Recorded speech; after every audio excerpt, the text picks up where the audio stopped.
Welcome to another episode of Life After DD214. Today I have a very special guest, Ozie Maldonado. Ozie, how are you doing today? What's up, brother? What's going on? Hey, how are you? I'm good. I'm happy. I'm healthy, and I'm blessed. Oh, thank goodness. So, Ozie, tell us a little bit about yourself. Yeah, sure. So obviously, I'm a retired first sergeant. I'm out of the United States Army. I did 24 years of active duty service. I joined the Army in one before September 11th. And, I originally am from New York. I'm Catholic, born and raised. I'm the oldest of four kids. I'm a first generation American. I joined the Army. I went to war a few times, got married to my beautiful wife, and I have two kids and a chocolate lab, and they are the blessing of my life. And in the past year, I just retired from the Army, and now I work as a curriculum developer in the United States Army Ordnance Corps and School at Fort Gregg Adams, Virginia. So in a nutshell, that's kind of like who I am, based off of like what I've done and where I've been. But I'm sure you got like tons of questions too. Oh, yeah, absolutely. And one of the first questions I have is why did you join the Army at the time? Because you mentioned that you're pre 9/11. I don't get a lot of people on here who are pre 9. Yeah, so I Yeah. used to tell soldiers this that I respect them so much, the guys who came into the military after September 11, because they can say things like they joined the Army in a time of war and those kinds of things. It's actually a funniest story why I joined the Army. So I'll tell a little history real quick about myself. When I was a kid, I used to play a lot of GI Joes. I used to play Army. When I was like in fifth grade, 1991, the Gulf War was going on, and I used to have playing cards with, they had like General Schwarzkopf and Colin Powell and this stuff, and me and my friends used to play Army. And because Colin Powell was the only black general in that playing card deck, I got to be the guy in charge. So we would play Army, and I was the guy in charge. And so if you ask my father would always tell you that I was always going to join the Army. So like I don't have a moment in my life that I was like, oh, I got to go change my mind and go do this. The one thing that did happen is when I went to college, I ended up going to a private college instead of going to West Point because my dad had convinced me not to go to West Point, which is really funny. And then when I ran out of money in my private school, I was going to Polytechnic University of NYU, and ran out of money my third year in engineering school. And I was like, all right, let's go to the Army and pay for school. So when I joined in June 2001, I actually didn't think I was going to do more than 4 years. I thought my plan was I'm going to scratch this Army itch. I'm going to get the money. They gave me the American College Fund. So they paid my loans from the school. And then I knew I was going to get my GI Bill to pay the rest of my school. And so my plan originally when I started was to do 4 and get out, like most people who end up doing 20 years like me. That's very interesting. And then you became a mechanic? Yeah, so I'm a M1 systems mechanic. So actually at that time, that was a brand new MOS, because before that, tank mechanics used to be hull and turret mechanics. And my class that came through the school was the very first on the M1A2 SEP V2s. Today we're on M1A2 SEP V4s, but we were the first full systems mechanics. And today we train in the Army soldiers as platform maintainers. So when they own a system, they own it from the rooter to the tutor, we like to say. And I was the first generation of that under the new, what then became Force 21 in the Army. Now, just out of curiosity, where did you do your AIT? Oh, interesting. So I did my AIT at Fort Knox, Kentucky, as a matter of fact. Interesting. Yeah, super interesting, because actually the armor school stayed responsible for the tank and Bradley mechanics. So the Alpha and the Bravo of the 181 armor was at Fort Knox at that time. Today, it's actually still similar. The United States Army Ordnance School has 6 active duty bases that they train maintainers, ordnance soldiers, and then they have over 37 individual regional training site maintenance where they do AIT training in different states and stuff like that. And still to this day, the Maneuver Center of Excellence has the tank mechanics and the Bradley mechanics with them down at Fort Liberty. That's interesting. Yeah, Yeah. I kind of would have expected to hear that you were trained at Aberdeen, and also that now even track mechanics are still at Fort Greg Adams. So it's interesting to hear that that's not the case. Yeah, so they're definitely not. And actually, what's interesting about that is that all of the different mechanics, they still have to come back to Fort Greg Adams, though, for their continuing professional military education. So when they come back for technical training, a tank mechanic even has to come back to Fort Greg Adams for advanced leader course. Okay, understand. Yeah. And so you graduate basic, graduate AIT, and then your first duty station is where? My very first duty station was Fort Hood, Texas, which today is called Fort Cavazos, and that's was outstanding. I got there in 2002 because I was part of that top 10% of your AIT gets to go to ASIs, right? So I ended up doing 2 ASIs. The Kilo 4 was for the SEP V2s, and then Hotel 8 at that time for track recovery. Today, recovery is divided between wheel and track, and they call them Hotel 8 and Hotel 9. So I had the training that today you would call Hotel 9. Oh, interesting. When Yeah. did they make that change? Because even when I was still in, we were still calling it Hotel 8 and for all recovery. Yeah, so it was only a few years ago that they divided them up. It's so interesting. When you're in the Army long enough, you get to see the Army transform and then retransform back to like old ways. Because there are some interesting problem sets in the current Army that are going to require those Hotel 8 and Hotel 9 to either remerge or to double train. So I'll give an example. Today, tank mechanics, I'll tell you, I never jumped out of airplanes in the 24 years that I was in the Army. So I never got to be in units like 82nd Airborne or 101st and stuff like this. But now today, the M10 Booker is going to units like 82nd Airborne and 101st. So tank mechanics are going to go to those units. And right now, the M10 Booker, they don't like to call it a small tank because they call it mobile protective firepower. That vehicle poses a strange logistics problem for 82nd and 101st, which is, hey, we have to recover this track vehicle with this wheeled wrecker. So the M9A4 Hemet wrecker is the designated recovery for the M10 Booker. So what you have is wheel mechanics recovering a track vehicle, or tank mechanics who are going to have to get onto a wheeled vehicle to recover their tank, right? It just goes back to the old lessons, right? Like when I went through Hotel 8 back in 2001, I got trained on the wheeled wreckers and the track vehicle wreckers because they were just like, you need to know everything, the principles of recovery, and here's the equipment that you're going to be using.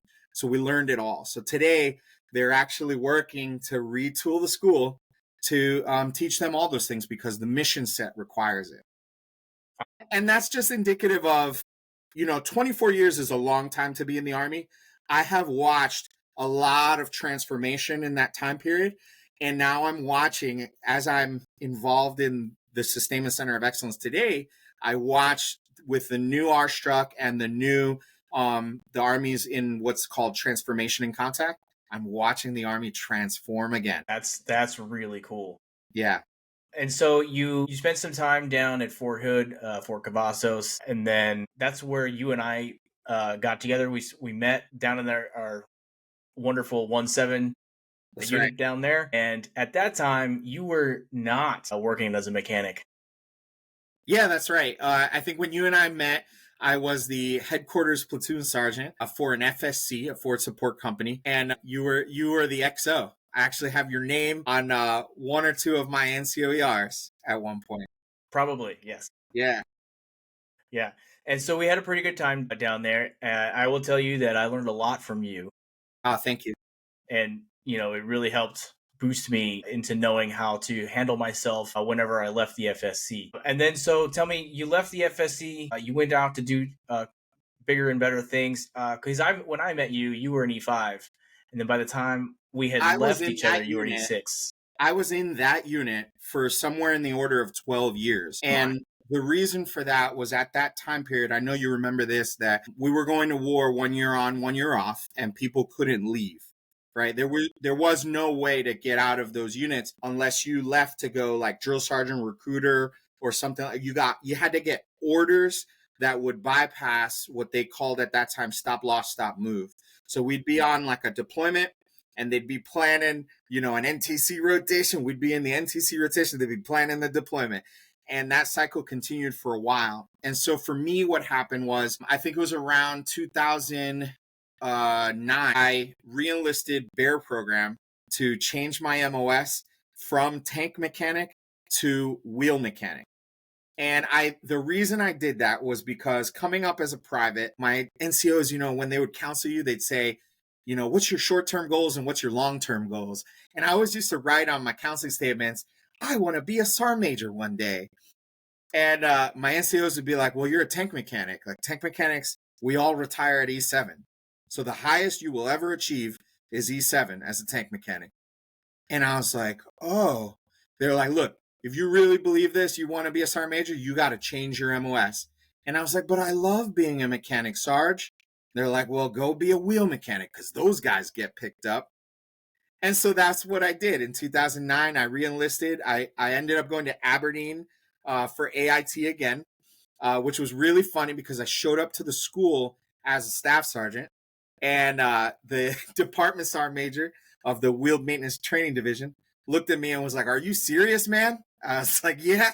I was like, I'm here to change my MOS. He's like, all right, here's what you're going to do. You're going to sit in these classes, and you're going to go home when the class is done. I said, Roger, SAR major. And I executed that. That was the switch in the road for me. So that is how I ended up in lighter units, right? So I changed my MOS to 91 Bravo. And from Aberdeen Proving Grounds, I ended up getting my orders to go back to Fort Hood, but I went back to the 89th MP Brigade. And so with them, that's how I ended up going to Afghanistan with those guys. When I got back from Afghanistan, I ended up getting orders to go to Korea. So I went to Camp Humphreys for 2 years. At that time, I was married, and Reagan was the only one that was born at that time. And I did 2 years in Korea in another MP unit, 557 MP Mad Dogs. I did those 2 years. When I got back from there, I went to Fort Drum. And so I was in Fort Drum for 5 years. That's where I did my first sergeant time. I did that in the 1st Brigade, 10th Mountain Division, Sherpa Battalion. I was the first sergeant of the Bravo Company. And from there, I went back to Korea for another 2 years. And we made Ozie and came back to Fort. No, I'm saying that out of order. Let me get my story straight. So I went to Fort Drum and we had Ozie. Then I left Fort Drum and went to Korea. We did 2 years there. I was the Operations Sergeant Major of the 2nd Infantry Division Sustainment Brigade. And from there, I PCS'd here to Fort Gregg Adams, Virginia. And I did 3 years here. My first 2 years, I was the Sergeant Major of Training Development for the entire Ordnance School. And then my last year, I was in the Commander's Initiatives group working directly for the Chief of Ordnance. So that kind of covers all my duty stations and where I've been at. That's incredible. Now, I want to talk about some personal things because we had just missed each other at Fort Drum. You came in as I was leaving, not only Fort Drum, but also leaving the Army. That's right. And so when you mentioned 10th BSB, I noticed my mug in the background, which is there it is. The 10th BSB crest. You were the first sergeant for Bulldog Company. That's right. And I was the S3 pretty much my entire time at Drum. I was in the S3 shop of 10th BSB up until I left. And the other thing I wanted to mention is you are the only person that I know of who has found random memorabilia of me throughout the East Coast. Yeah, that's right. That's right. I'll tell that story. Let me tell it. So you're right. When I was at Fort Drum, I went into a Hawaiian restaurant and there was a plaque on the wall. It was like a farewell gift with your name on it. And I walked in and I said, hey, why is that on the wall? And do you guys know that guy? And the owner of the restaurant said, no, we used to own a trophy shop, and that was the very last farewell gift that we made. So we brought it with us and we hung it up here. And I said, wow, that's amazing. I said, I know that guy. That's why I sent you the picture. And I was shocked to find that that one is a duplicate of the one that you have. Yes. And then you're right, because I know that you grew up here near Fort Gregg Adams, at that time Fort Lee, and you went to college right down the street in the Applebee's here in Petersburg or Colonial Heights. There's actually a picture of the cadet corps of your college, and you are front and center in that picture.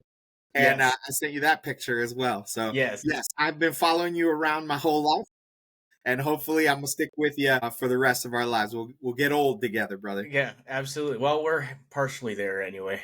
I mean, Yeah, there it is. we both have gray in our beards. That's right. Yeah. So the funny thing about that farewell gift from Fort Drum is I just interviewed the person who ordered it a couple of days ago.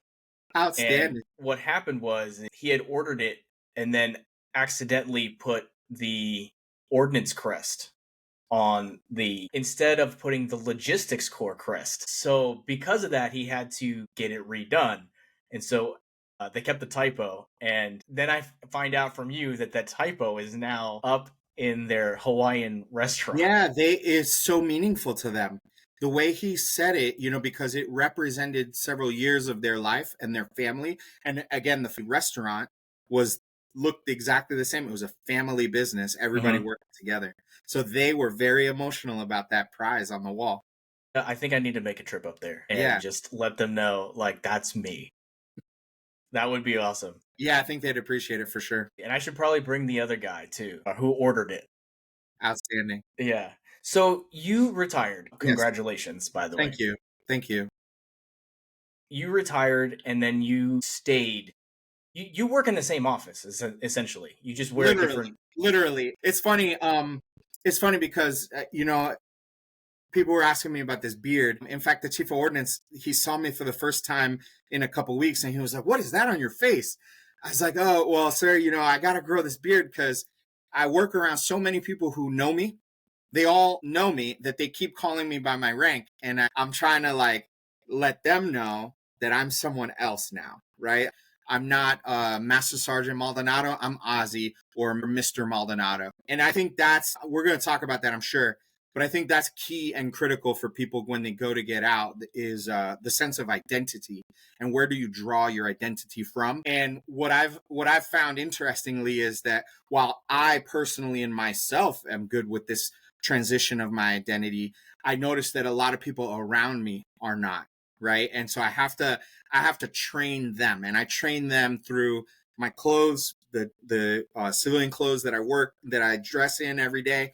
I wear my retired baseball cap to work so that people see it. And so if they didn't know, it's like, hey, advertise, I am retired. And then I grow this beard out so that it kind of drives home that point. They're like, oh yeah, that guy's not in the Army. Yeah, understandable. Yeah. So let's go back a little bit and let's go to that point where you decided that it was time to retire, because from conversations that you and I have had previous, you definitely had a track to promote one more time. Yeah. So I was a promotable master sergeant. So I had an OML number for 4 years in a row.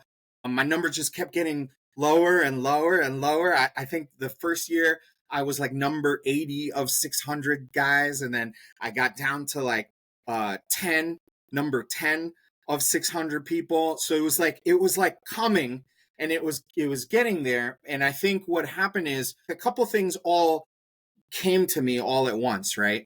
Because obviously at 24 years, you sort of realize you're like, well, I only have 6 more years to go, because even if you make sergeant major, you really only go to 30 years unless you get to those nominative positions that are like up in space somewhere, right? And so for the people who kind of know how senior enlisted promotions work, those centralized boards, the way sergeant major works is, even with my number getting smaller and smaller, it meant, man, I've got another year I've got to wait just to see if I'll go to the Sergeant Major Academy. And then if I go to Sergeant Major Academy, that's another year. And then, you know, you don't get frocked to, well, now they're doing it again where they're frocking people. But at, you know, during my time, they weren't. So it was like, you're going to come back and just ride a staff desk again, which it's like I've been a brigade ops sergeant major. I've been a training department sergeant major. You know, you get the title, but you don't get the money kind of thing. And what I recognized real quick was like, wow, it's going to take me like right up until the 28, 29 year mark just to get to a place where I've got a battalion. And then, you know, maybe 2 more years and then I'm out the door. And in that time, you know, I'm 45 now. And I realized like, oh, okay, the math isn't mathing. Like actually what I need to do is start thinking about like, you know, my ability to get employment after the Army. And so one of the things that I recognized while I was here in Fort Gregg Adams is, you know, like 50% of the desks are empty. A lot of the previous generation of Department of the Army civilians, they all are these veterans, right? And so they've done now their 20 years of government service. And there's a sort of changing of the guard that's occurring right now.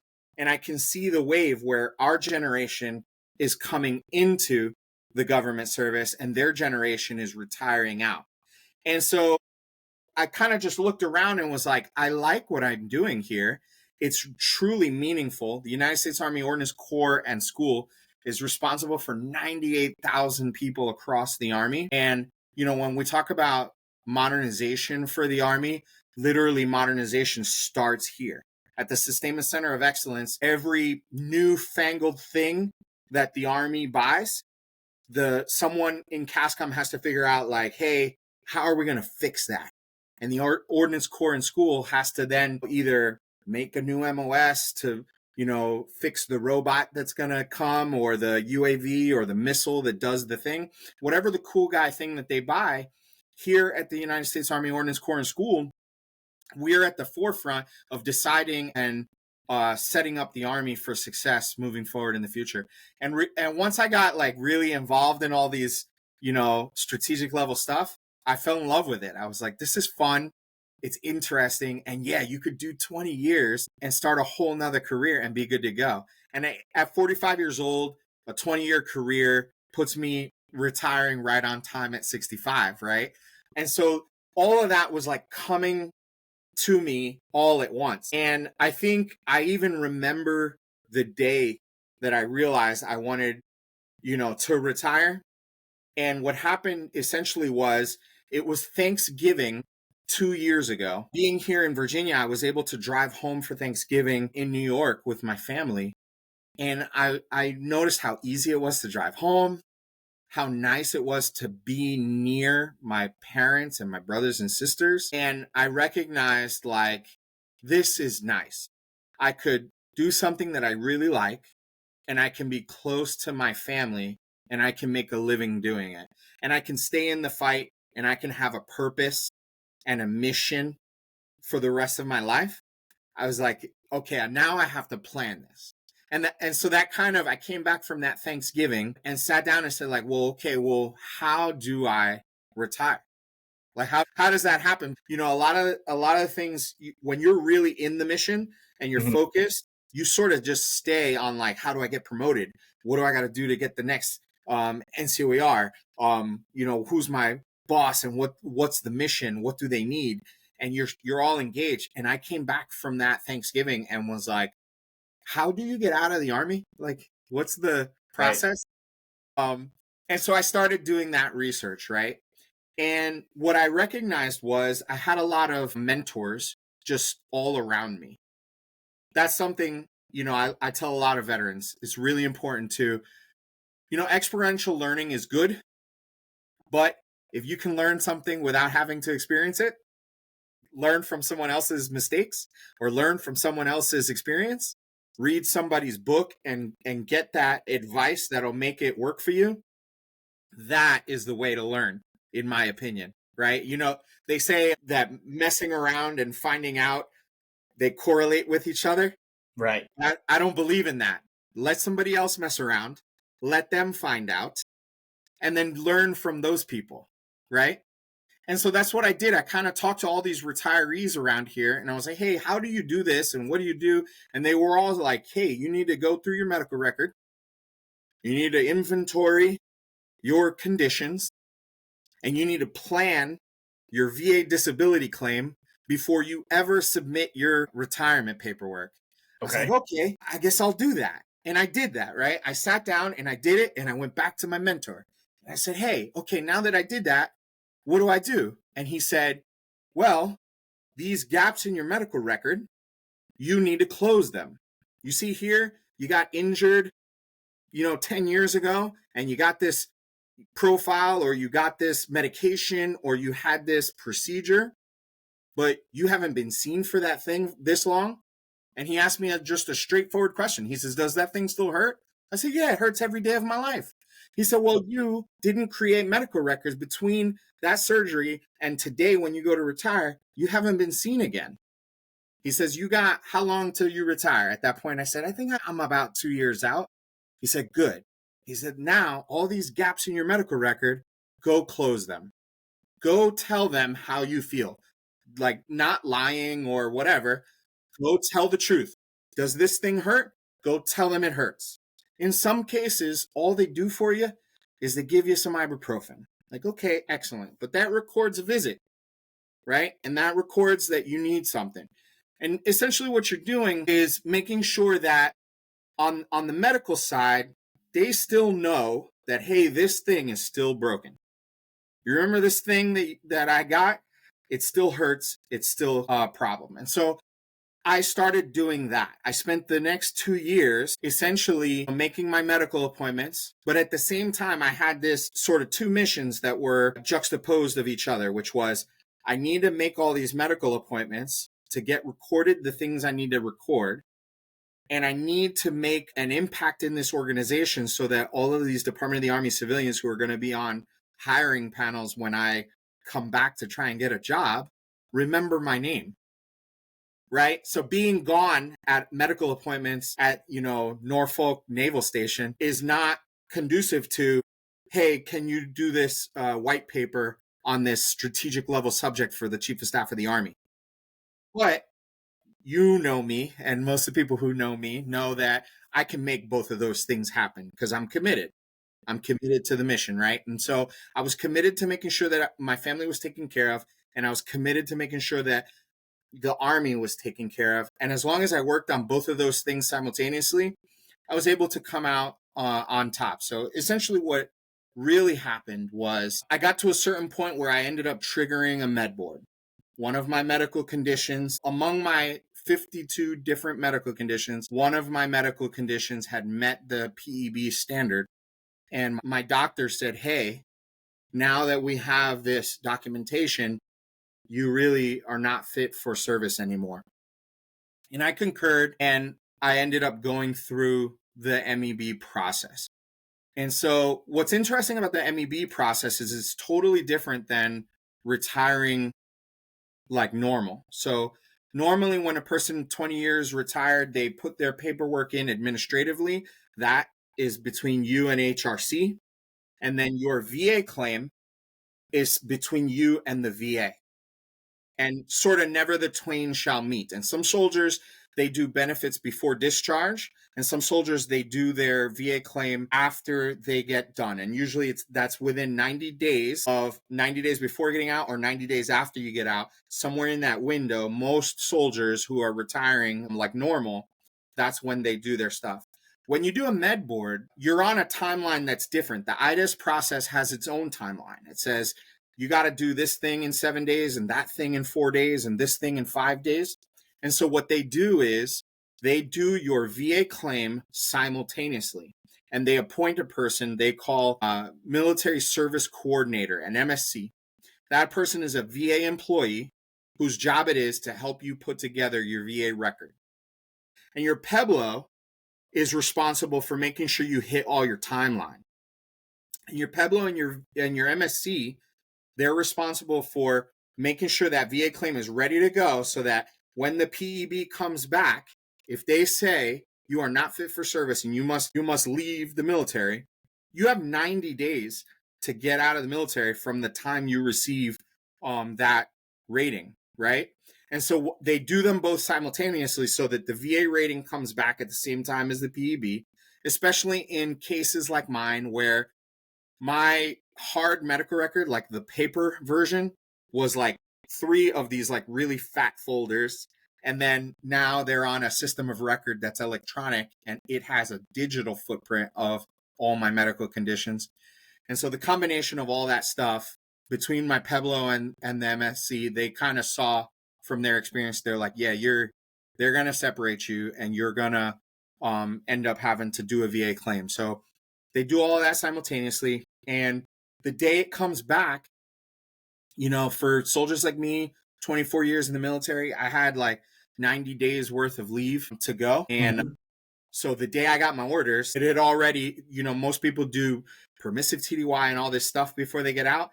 Like I was already inside those windows. It was like, should I extend my retirement days so that I can take permissive TDY, or should I, you know, just get out as fast as I can? And so I had to do some weird, you know, jujitsu and math on my orders in order to get out of the Army quick enough. And then the other weird thing is that I got out of the Army.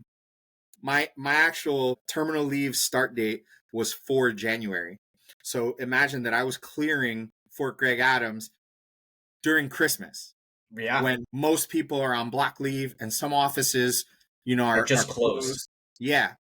So it was very frustrating and really difficult. And at the same time too is, so on the job front, managing the transition piece, I knew I was getting out. I knew I was med boarding and this was coming, but I was in this catch-22 where I could apply and put resumes into jobs and do interviews, but they would say like, what's your availability start date? And I was like, well, I don't know, because, you know, when the PEB comes back, I've got this many days. And so that was kind of weird. And at that time, you know, I had applied to multiple contract agencies and, you know, that was the difficulty in getting hired. But by that time in December, when I finally got my orders, I ended up actually getting hired in 2 different contracting agencies. And then I was in a pickle because I had to essentially quit a job. And so I had to turn down one for the other because one, the job that I'm in today strategically places me back in the organization where I have the proper experience for what I do. I was the Sergeant Major of Training Development, and I, as a civilian today, I'm a curriculum developer. I write training in the department that I used to run. So I'm qualified for the job that I'm in, right? And also, as I work my transition, this is where I kind of want to get back into as well, right? And so I jumped on that. I was like, okay, this is the right job for me. So I had to quit that other job. And essentially, I transitioned on 4 January was a Friday. I got my LADD214 and signed out on terminal leave. And on Monday morning, 6 January, I started work as a civilian. And so that's an example of why it was so important for me to, you know, I didn't have the beard on 6 January, but I was like, let me put this retired hat on, put civilian clothes on, and try and be, you know, as civilian as I possibly can. And I'm working with like a lot of the same people, right? And so even to that point of the retirement ceremony, I couldn't do the retirement ceremony until mid-January when I was already. I was gonna say, like, I remember getting an invitation to the retirement ceremony, and it was well after 4 January. Yes, it was 22 January. So because most installations do quarterly installation retirement ceremonies, right? So like Fort Gregg Adams, I think it was going to be in March. So because I got my orders in December and they're like, get out of the Army, I was like, well, if I'm going to do one, it's going to be a private one. And if I do it, you know, I'm going to be on terminal leave. So, you know, it wasn't ideal, but, you know, it was a med board and it moves fast, right? So I had to be flexible, and my leadership was absolutely amazing. Obviously, I work for a guy by the name of Robin Montgomery that you are familiar with. He's an amazing human being, and so he hosted my retirement ceremony. And it's really funny because I wasn't up for all the pomp and circumstance. I was like, just give me my papers and I'll go, and I'll ride off into the sunset. I'm like a cowboy in an old Western. And he was like, absolutely not. He said, absolutely not. You are going to have a retirement ceremony and we're going to do it well. And I'll tell you, I didn't believe what happened. Over 130 people showed up to my retirement ceremony. There were people that I worked with in old units that flew across the country. Like one of the furthest ones, she flew from JBLM. My parents and my sister came from New York. There was a blizzard the week that my retirement ceremony happened. Kelly Blair. Kelly Blair drove through the blizzard to be there at my retirement ceremony. And man, I'm telling you, they had put me in a library before I came out for my ceremony. And I'll be honest with you, as I got injured and I was getting ready to get out, I was getting bigger and bigger. And I was like, man, this uniform going to be kind of tight. People are going to be judging me. And that's the kind of stuff that was going through my head, right? But then when they pulled me out of the library and brought me in to actually conduct the ceremony, I was blown away how many people were in the room. And I was looking around the room and it was all people who loved and cared for me. And I mean, it was everything I could do to keep from crying how awesome it was, right? And again, that just goes to show, and this is the thing that veterans need to remember, is that everybody loves you and everybody's rooting for you, right? So not only do you kind of understand like your own transition of where you get your value from and where you get your personal worth from, but remember too that you are valuable and worth to other people. And some of those people, you might not have seen them in, 10, 15, 20 years, and they'll go across the globe for you because they love you. And that's the kind of stuff that veterans need to remember, because I know that for some people, transition is like loss. It's like grieving a dead friend, and it can be hard. But I thank God that I had a lot of really good people around me. I had great friends, great family, good mentors. A lot of these retirees and DA civilians were so happy to give advice that it was so easy whenever I was in a situation where I needed to make a decision, that I had people I can turn to and say, hey, well, what would you do in this situation? Like, I remember the day I needed to quit the job, I called 2 different mentors because I was like, I need to, inventory my mentors and see what do they think I should do. And each of them gave me advice and they all concurred. I was like, okay, my panel of mentors all agree. This is what I'm going to do. So, send this lady an email, send that one a phone call, and send this one, a letter in the mail. And that's what I did, right?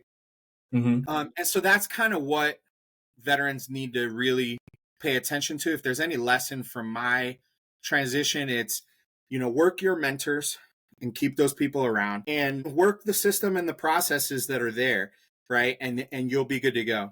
And in terms of like managing self, me, I have this philosophy, I have a worldview that kind of contains that stuff. As long as you're paying attention to your mind, body, soul, and social in those 4 categories, you're going to be okay, right? And what I mean by that is inventory yourself every day of your life and say, what am I doing for my mind, for my body, for my soul, and to build my social relationships every day? And that's kind of how I got through it. And it's so ironic. As I retired, I started inventorying that, right? And right now I'm working on finishing my bachelor's of the arts in business administration. I'll be finished this summer, so you'll see some pictures on my social media of me in a cap and gown, I guess. Congratulations again. Yeah, so I'm working on that, and directly after that, I'm going to do a certificate in instructional design. I'm going to use the VRNE money for that, so I don't have to use my GI Bill. After I get that certificate in instructional design, just because my job as a training developer makes me a professional educator. I'll probably go and get a master's in something else, and I'll decide what that is. I've got like a year or so to decide what that's going to be. So I'm taking care of that mind piece, right? And it's so ironic. I think in the last like month that I was going to get out of the army before I transitioned, I didn't go to PT. I wasn't, I You were wasn't. doing the I'm getting out, I'm retiring. What are they going to do? I really did have a Stop lot of me? administrative stuff to do because when you med board, it happens fast. That's true. So I kind of stopped working out. And but ironically, after I got out, I started waking up every day and working out. And then I realized something. I was like, you know what? It's not the same as like PT where you've got like old Sarge to be like, no, go deeper on that push up.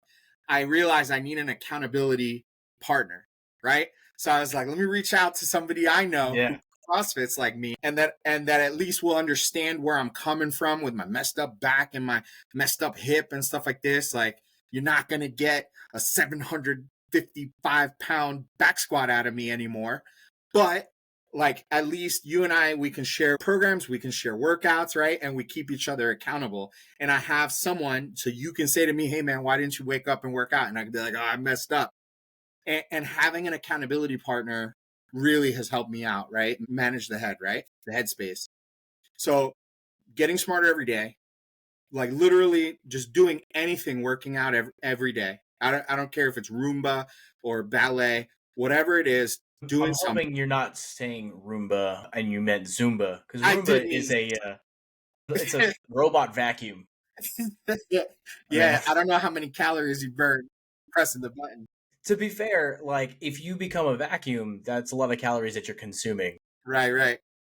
So So then, for the soul piece, I know you know this. I'm just saying it for people who might not know me. I'm a catechist in the Catholic Church, right? So on Sundays, obviously I take my family to church, but after church, I actually teach a Bible study for 18 to 25-year-old. These, here for Greg Adams, our church services soldiers and student status, right? And so those 18 to 25-year-olds, we teach them, high level theology and apologetics so that they can defend their faith and so that they can talk to their friends about the faith and answer their questions and give them sufficient answers to whatever the difficult questions of the day are, because a lot of times people kind of they don't know their religion, the ins and outs of it, and so by doing that it gives them something to stand on, because that group, especially those 18 to 24-year-olds, they're at risk, for example, when you serve in the military, of gaining what we call moral injuries and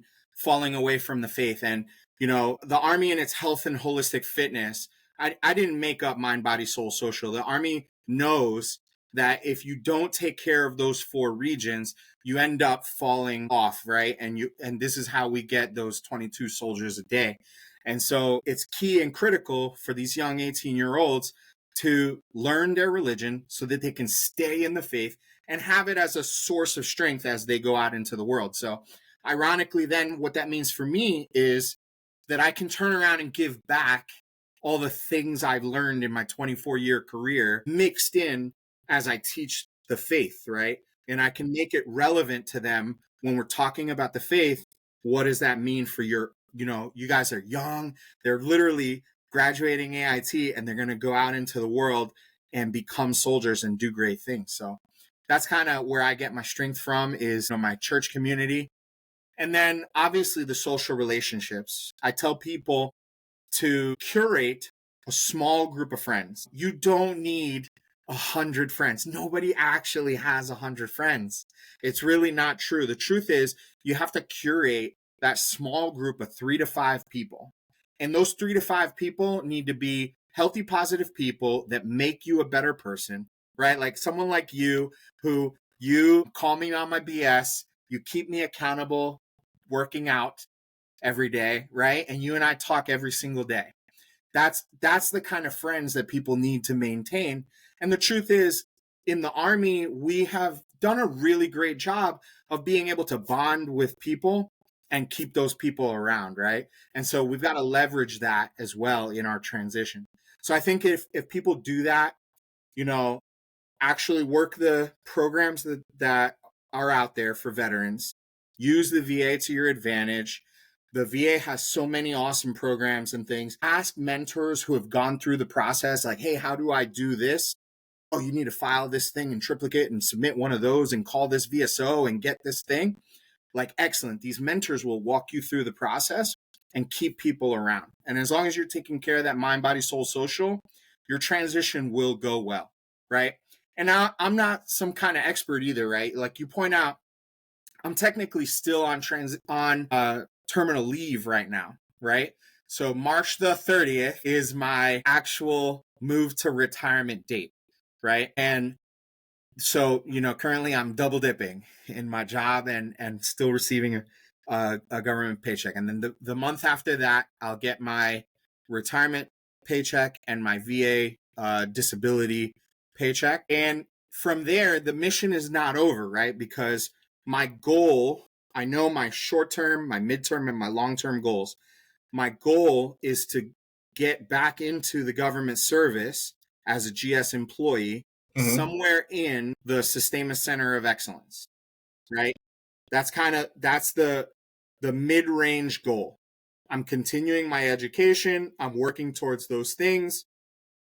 And then my long-range goal, obviously, is to retire on time at 65. I have two beautiful children that I want to send to colleges, right? I've got a beautiful wife that I want to support her now in her career, because really, like with Dawn as a high school teacher, everywhere I PCS'd around in all those stories that you heard, that was her having to resign from a job, find a new job, right? And then get moved around. And so, for example, people don't think about this, the toll that a military career takes on a family.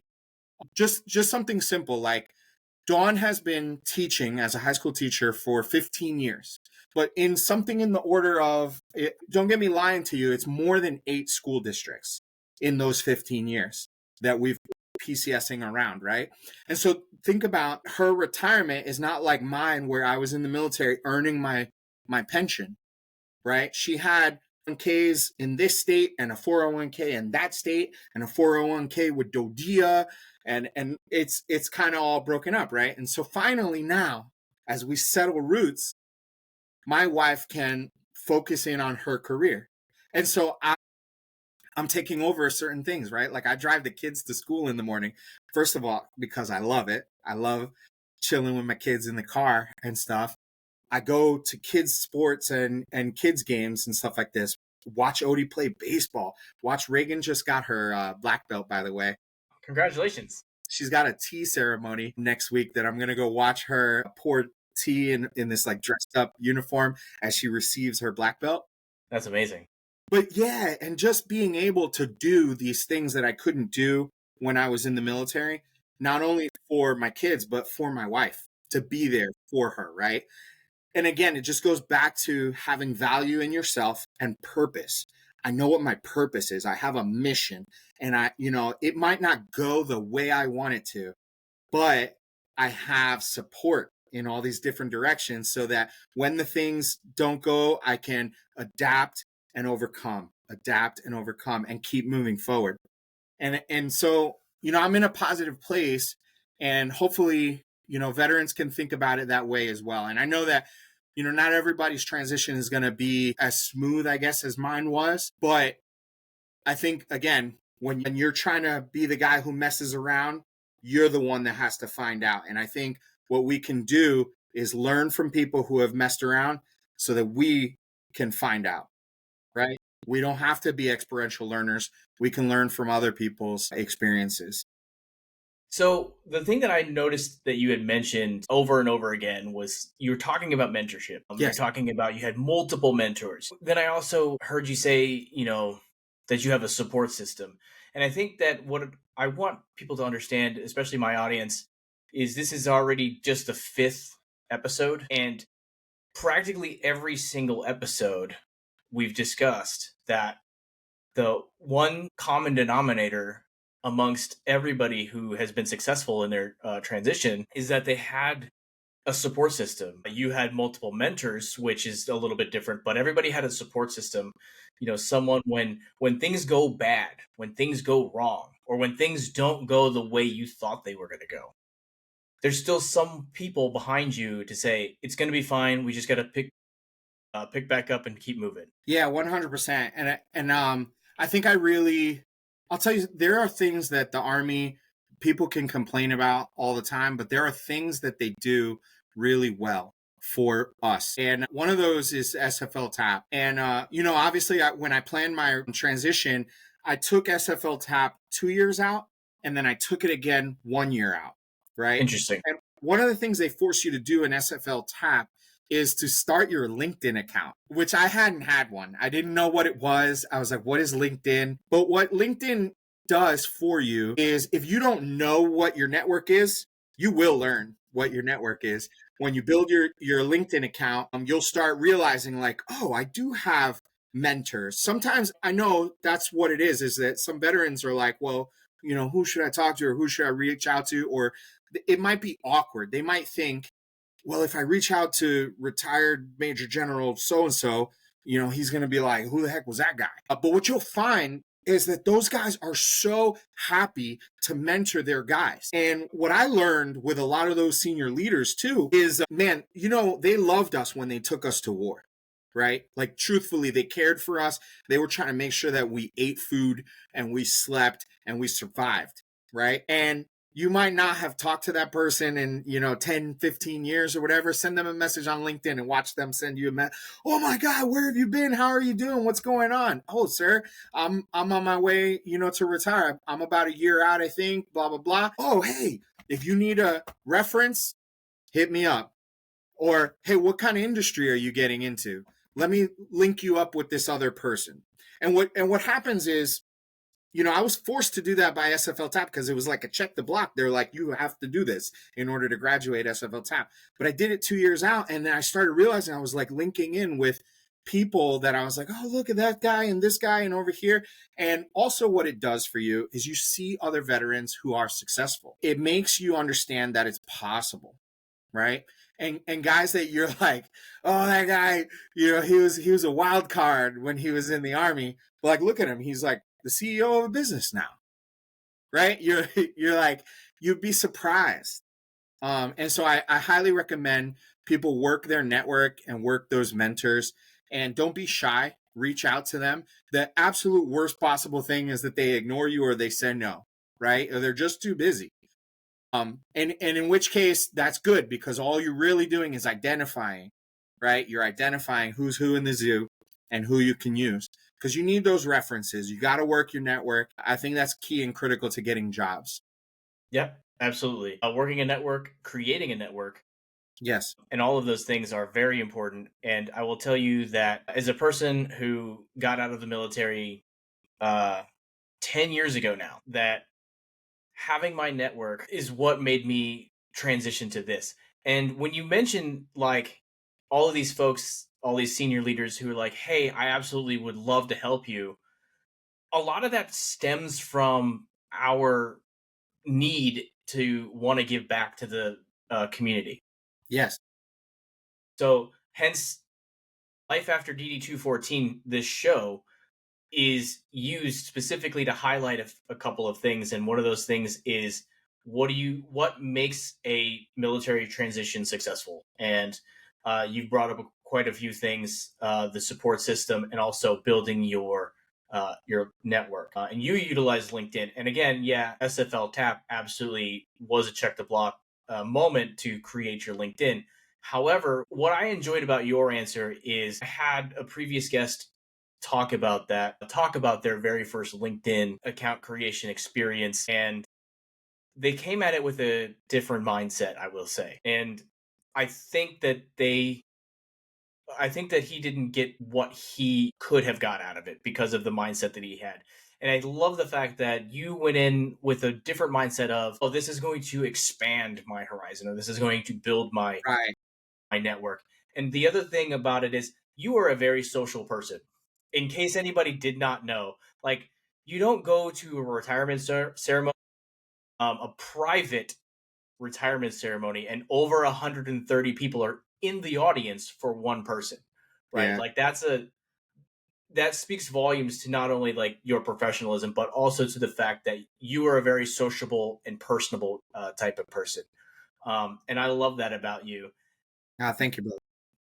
And one of the thing I wanted to point out about that is that's what I think makes your network so unique is that you span generations, right? You're talking about four-star generals down to the youngest privates. They all know who you are, right? They know who Ozzie Yeah, Maldonado is. Like the chief of ordnance knows who you are. it's true that the army especially gets smaller the longer that you're in and stuff like that. But I want to kind of emphasize too that everyone has value. Everyone you meet has value and worth, and that's what needs to be, in that mindset too. Is that some of the most successful people I know? I know a guy who got out of the army as a E4, and he is a CEO of 3 companies, right? Absolutely super successful, right? And so, success is not measured again in the rank. And that's that. Like, where do you get your value from? Where do you get your validation from? It can't be in what you do in the military, because the truth is that, like, a successful career is to knock out your 4 years and get out and then go be a successful person. And that's true for everyone. Just because he got out at 4 years and I got out at 24, just two totally different careers, if you will, right? But successful transition is really about, using all the things we learned in the military, like being smart and planning, using the operations process to plan what your moves are.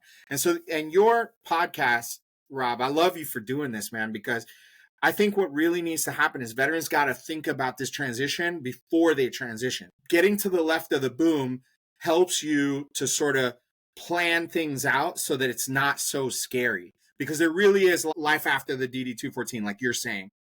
And people were saying that to me when I was in the army. And I think part of the reason I like to joke, I say I did 4 years more than I should have. That I should have done 20 and got out. Part of the reason that it took me longer was probably because there probably was a little bit of fear. There Right. probably was a little bit of trepidation because I wasn't sure what I wanted to do when I grew up, that kind of thing. Right. And for most people who know me for years, I always said, hey, when I retire, I'm going to move back to Texas. But like that was kind of short Yeah, sighted I because, was one of those people, and yeah, I'm here in Texas, by the way, yeah. waiting for you. And now you're like, I'm gonna stay. I'm gonna Yeah, stay I in love you. Virginia. I love you. Yeah, I'm gonna get you to come back here. But I only said that to say that I was saying that without thinking through my transition and actually understanding. When I got here, again, it wasn't until I was like going home so easily, which is ironic. To drive from Virginia to New York, it's about 6 hours to get to New York City where my family lives. And when I was up at Fort Drum, it's about 6 hours to come down. But I've been home more since I've been living here in Virginia than when I was up there at Fort Drum, because up there, the weather, it's hard to drive a mile down the road. You might lose your life in a blizzard, just to drive a mile down the road. So like being able to go home so easily and be there for my family was hugely influential in my decision to stay here, because I realized, like, while I love Texas, I absolutely love Texas, it was hard when I was stationed down there to get home. I was missing a lot of family functions, and you get to watch on social media your mother, saying, this was such a beautiful holiday. The only person missing was Ozzy. And you're just like, thanks for rubbing it in my face. I want to cry about it. But now I get to like be there, right? For example, this last Thanksgiving, especially my sister had a log cabin that we did Thanksgiving in, and to have my whole family there was just amazing. You know, Multiple generations of multiple family. generations, my children playing with their grandparents. Yeah, yeah, absolutely. And just being able to experience that. I know you as a huge family person, so it's not a surprise to me that you decided to stay there in order to stay close to family. And and what makes it even better is that it's not just your side, right? Dawn is also from New York. Yes. Yes. right? So like she has family there too. You're not super selfish in like, oh yeah, my family's here. Actually, no, Yeah, yeah. you're And we go see her family every time. We go see her yeah, family every time. And that's, I think, you know, and even for veterans who don't have family, I get it. I understand. So, you know, I would advise them to go start a family because family is good. Family is a good. It is a value to have. But again, it's the same thing. Plan it out, right? You might be a young veteran getting out, you know, in a small number of years, and you're trying to plan like, hey, how am I going to start a family? How am I going to take care of, you know, wife and kids and stuff like this? That stuff is hard. It really is. I knew when I was first starting, I had a soldier. He was an E4. He had 7 girls. And when he showed ooh, up to the unit, yeah, yeah, he's an E4. He had 7 girls. And I said, you gonna try for another one? He's like, yeah, I'm not gonna stop until I get my boy. I there said, you go. oh man. But financially, I was like, hey man, I need you to like really put in work because we gotta get you promoted, you know, on the early pickup, right? And we're like, gotta coach this guy. And there's so many people out there who want to help veterans, who want to talk to you and do things. Another amazing program out there.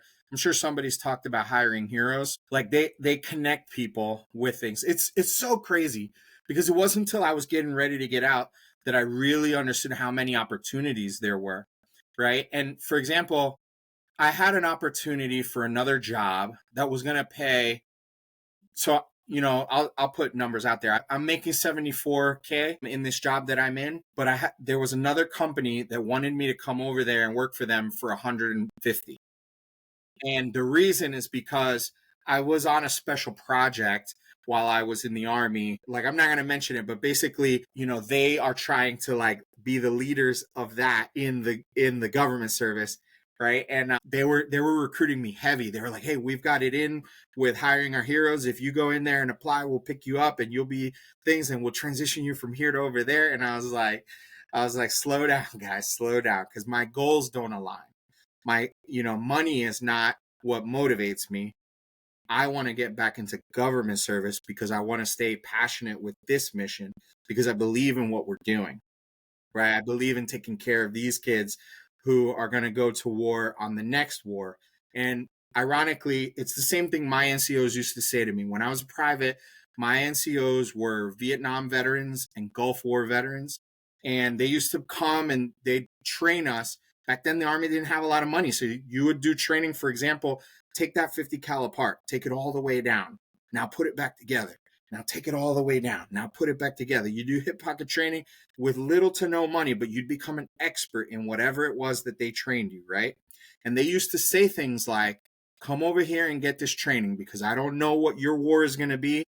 It's not going to be my war. So I'm not training you. I'm not teaching you Vietnam. I'm just going to teach you what you need to know about this 50 cal because that's going to apply anywhere. And that is the state that we are in today. We, by the grace of God, are in between conflicts right now.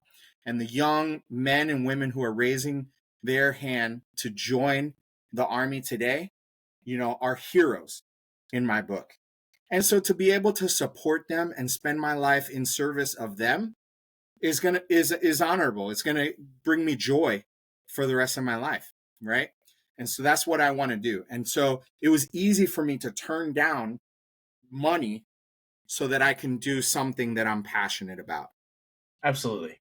And so and I only, you know, bring that up to show that there are opportunities out there. There's tons of opportunities. You got to be energetic to go out there and find them. Yeah. And you have to be really methodical about it too. There's a lot of Yes. different opportunities. Like you mentioned, like this 150K position could have moved you. I don't know anything about this position, by the way. It could have moved you to a completely different place in the world, in the United States, in Virginia. I don't know, which would have been, as you mentioned, which would have not aligned with your goals to stay close to family. Right. Right. And so, I love that you decided that what's more important is your values versus other things. And there's a lot of other people who are financially motivated, and there's nothing wrong with that. I know No, for a yeah, fact there's nothing I wrong with am that. financially motivated, but I'm Yeah. also family oriented as well because I could potentially get a position that would move me all over the country. However, my children are here and they're not moving. Right. So Listen, I'm not moving.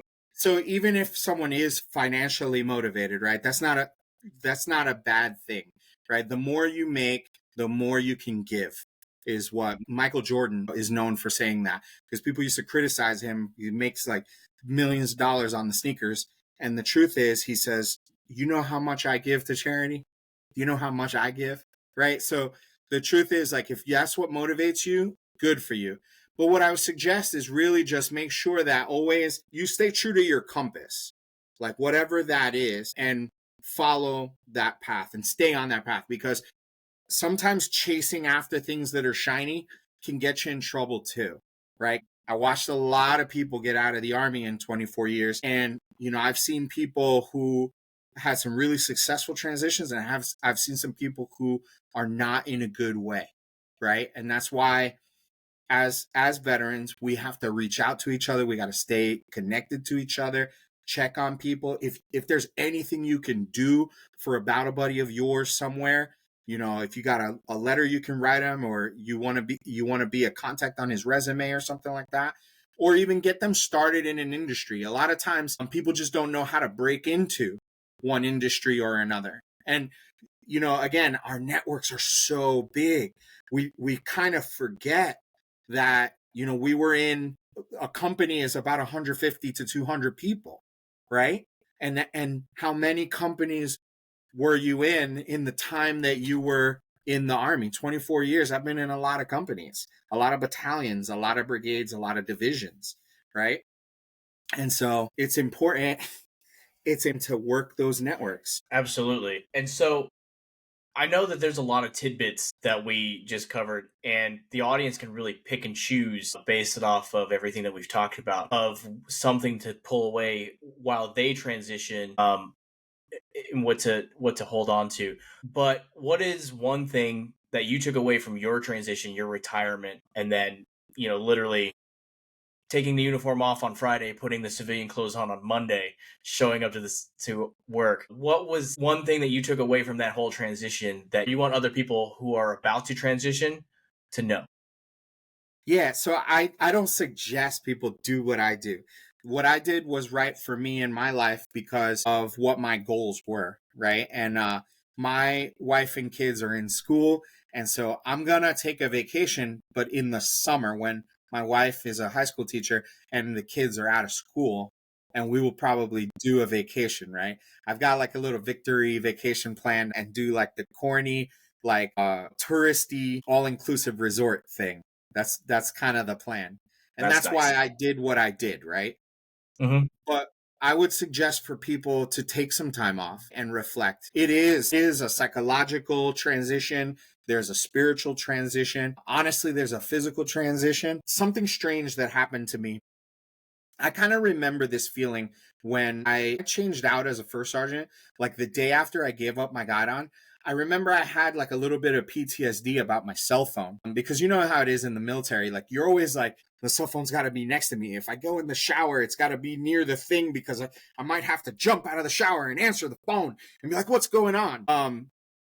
And like the week after, when no one called me on the phone, it just felt weird, right? And the same is true when you transition out of the military. There's just this weird tension. I don't know what else to call it, but I felt like there was a tension over my body that just went away, right? It just went away. It was gone. Like as soon as I kind of really knew I was free, it was gone. And so there's a physical transition, there's a spiritual transition, there's a psychological transition that occurs when you move. And for some people, you need to sort of detox, take a vacation, get away and do something. And whatever, some people actually being busy is what relaxes them. And some people, they really do need to go to a quiet place, be in nature, and those kinds of things. So I do recommend that people have some sort of break before they go to work. use the transition leave. You're already getting paid, so you don't have to like force yourself to go to work. I didn't have to work. I just, part of my plan was that. Like, if I would have been on transition leave right now, my wife and kids would have been going to school, and I'd be like in my house doing nothing. Right. Right. So that didn't make sense for me in my plan. Got it. So last question, and then we're Yes. gonna head off. What's one thing that you learned while you're in your entire 24 years in the military? What's one thing that you still do to this day? And granted, like, I get it. Again, we literally just said that you took the uniform off on a Friday and put the civilian clothes on and went to work on a Monday.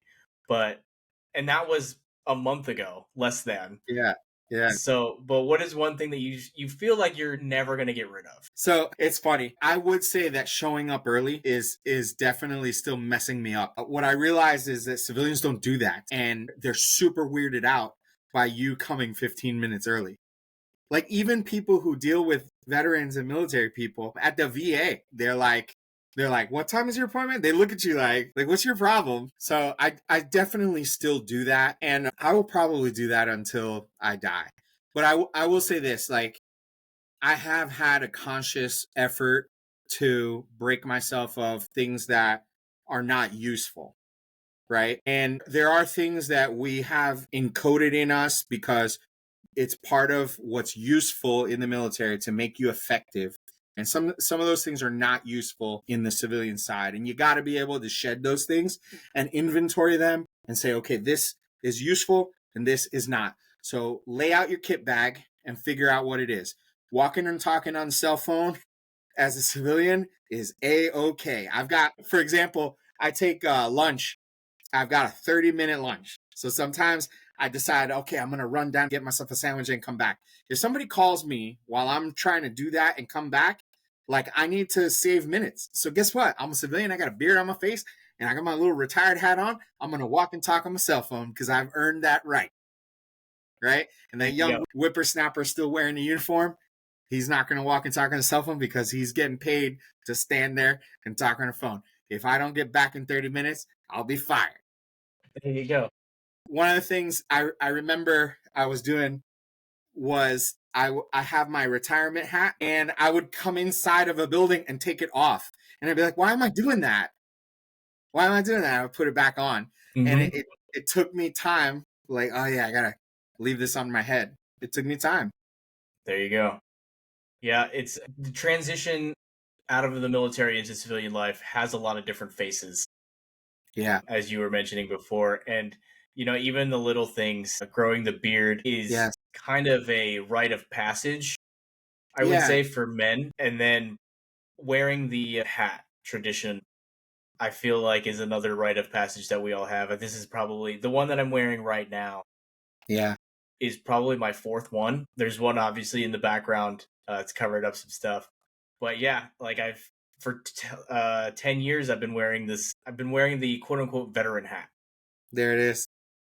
So, all right, everybody, thank you so much. Take an opportunity to like, share, subscribe, leave a comment. And Ozzie, thank you so much for joining me. Later, lads.